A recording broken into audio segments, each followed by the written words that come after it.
ওসমান হাদির শাহাদাতের 218তম দিন। আজ পর্যন্ত আন্দোলন ছাড়া আমরা এই ব্যাপারে সরকারকে কোনো কথা বলতে দেখি নাই।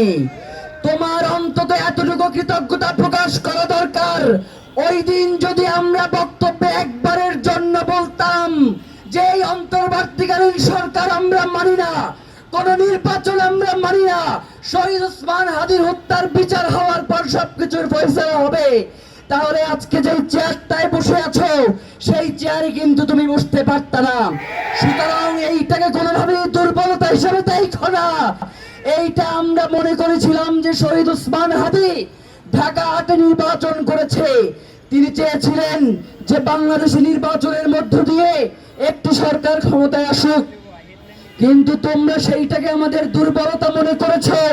প্রিয় ভাইয়েরা, ডিসেম্বরের মধ্যে শহীদ ওসমান হাদির হত্যার বিচার যদি সম্পন্ন করা না হয় তাহলে আমরা সরকার পতনের আন্দোলনের ডাক দেব।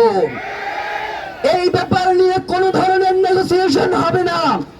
ভারতে যখন মমতা বন্দ্যোপাধ্যায় যখন শহীদ ওসমান হাদির খুনের ব্যাপারে কথা বলে, পররাষ্ট্র প্রতিমন্ত্রী বলে যে এইগুলোকে আমরা ওইভাবে দেখছি না, সাবেক একজন মুখ্যমন্ত্রী কি না কি বললো সেগুলো নিয়ে আমাদের কিছু যায় আসে না।